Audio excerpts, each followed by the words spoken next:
Sou eu, é o que eu faço, é o que eu tenho, é o que eu sou, para que os outros vejam que eu tenho sucesso, que eu sou incrível, que eu sou o cara, que eu sou.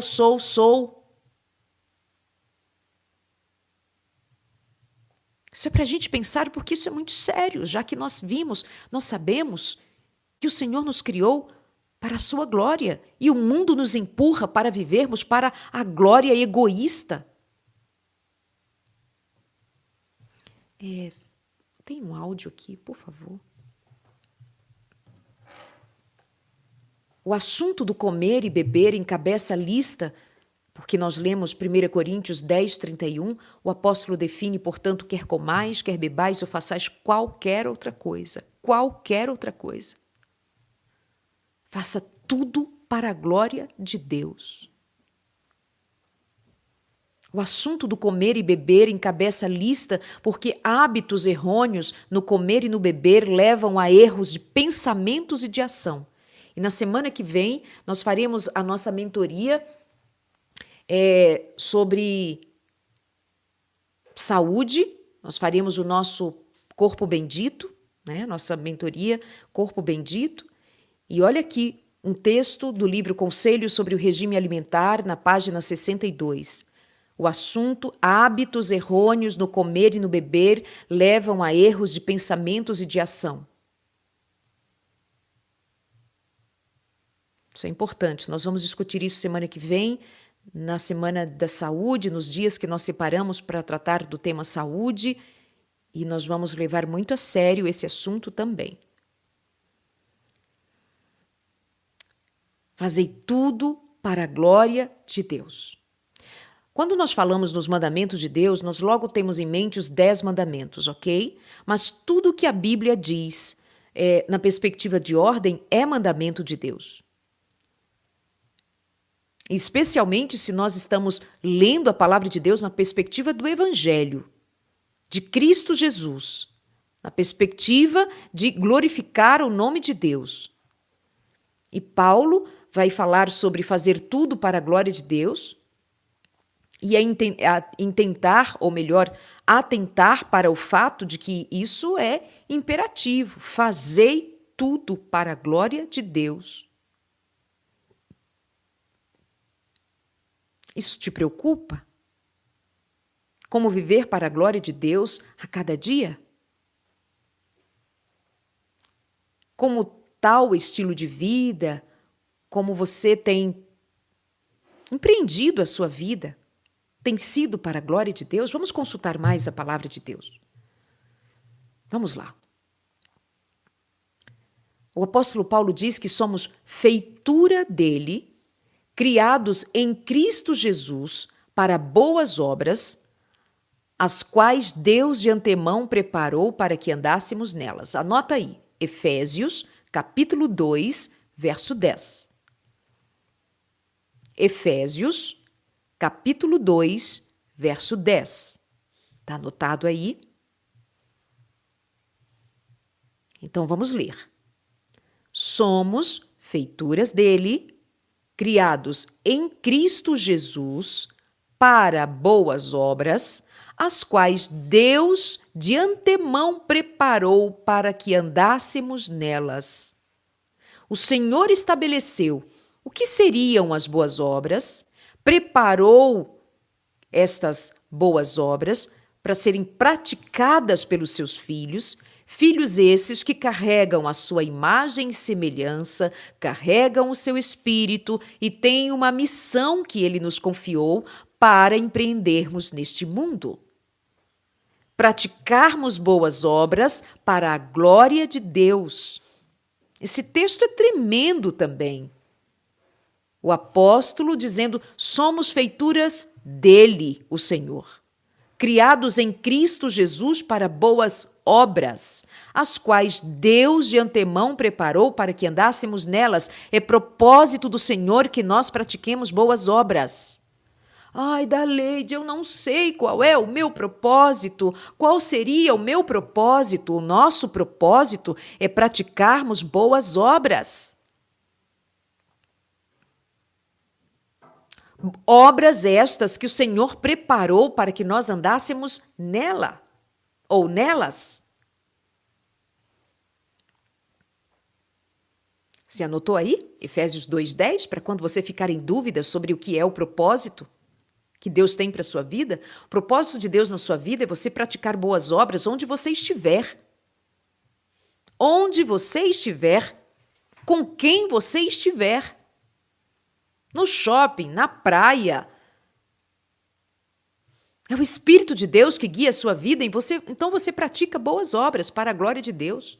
Na faculdade, no caixa no supermercado, na feira, na portaria, na rua, na loja, comprando, vendendo, sendo rico, sendo pobre, sendo alto, sendo baixinho.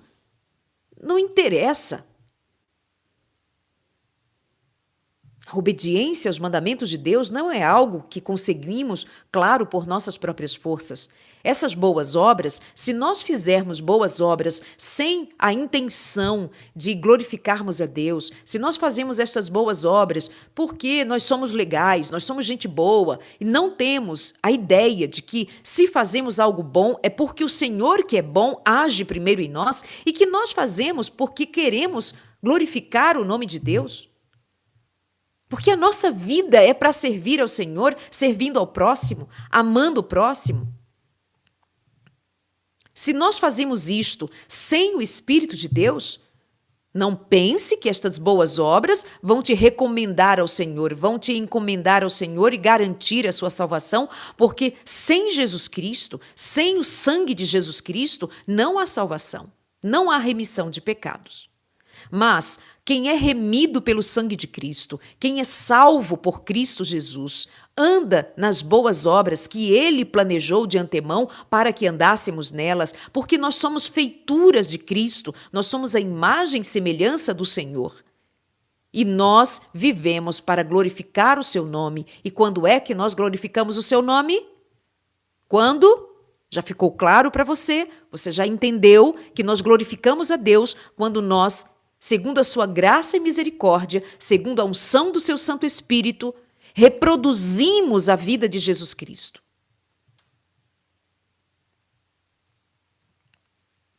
Romanos 7, verso 18, diz: não habita bem nenhum em nós, e é Deus quem efetua em nós tanto querer como realizar. Vale a pena ler também Filipenses 2,13. Anota aí. Deus opera em nós o querer e o efetuar, porque o Espírito de Deus está em nós para reproduzirmos a imagem de Cristo. O Espírito Santo precisa se mover em nós, precisa estar em nós. Sem isto, as nossas obras seriam vazias, as nossas obras seriam como trapos de imundícia, a nossa justiça, a nossa bondade seria como trapo de imundícia. Mas quando o Espírito de Deus está em nós somos em Cristo Jesus encaminhados para Deus e somos recebidos como filhos de Deus. Porque aceitamos a Jesus Cristo como Senhor e Salvador e o Espírito Santo foi concedido a nós para implementar em nós a natureza de Cristo. Não façam nada à parte do Senhor. Anota aí agora um outro texto bíblico, Isaías, capítulo 26, verso 12. Isaías 26, verso 12 diz: como uma oração: Senhor, concede-nos a paz, porque todas as nossas obras tu as fazes por nós e em nós. Senhor, concede-nos a paz, porque todas as nossas obras tu as fazes por nós. Lindo, né? Lindo, lindo, lindo. Bendito seja o nome de Deus. Assim nós podemos entender como é possível cumprir o mandamento: fazei tudo para a glória de Deus. Como é que eu faço tudo para a glória de Deus? Quando o Espírito de Deus está em mim. Quando Jesus Cristo está em mim. Quando eu permaneço em Cristo, como Cristo mesmo declarou: se permanecerdes em mim, dareis frutos. O segredo para nós cumprirmos o propósito de Deus na vida é permanecermos em Cristo, é sermos batizados pelo Espírito Santo, é sermos cheios do Espírito Santo para a glória de Deus. Bom, essa é a primeira parte. Amanhã eu volto com o mesmo tema, propósitos. Amanhã nós vamos falar sobre objetivos. Ok, eu entendi que eu vivo para a glória de Deus. Eu entendi que o que Deus espera de mim, porque a minha existência é para a glória de Deus, eu já entendi que para eu glorificar a Deus, eu preciso praticar boas obras para as quais o Senhor me criou para praticar cada uma delas, glorificando ao Senhor assim, na prática do servir. O propósito de Deus para a minha vida é isto: servir, amar, ser Jesus na vida de alguém. E mais, o Senhor nos deu o seu Espírito, a sua palavra, os seus mandamentos. O Senhor nos deu o privilégio da sua companhia até o fim dos séculos. Ele disse que permanecerá conosco. E quando nós estamos em Cristo, nós damos frutos para a glória de Deus. E esses frutos são vistos na prática das boas obras. E se alguém tem dúvida disso, eu vou ler o que em Tiago, capítulo 2. Tiago, capítulo 2. Vamos lá, a palavra de Deus. Tiago era um dos irmãos de Jesus, que se converteu, sabia? Pois é. E aqui em Tiago, capítulo 2, vai dizer assim, olha.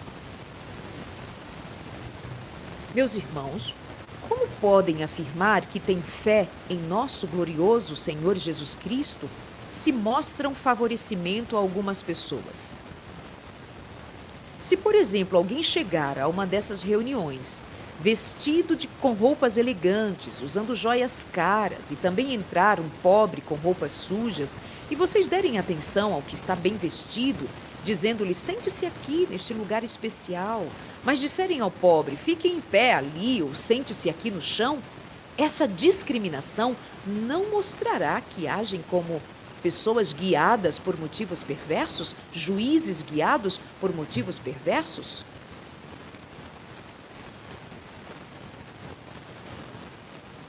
Ouçam, meus amados irmãos, não foi Deus quem escolheu os pobres deste mundo para serem ricos na fé?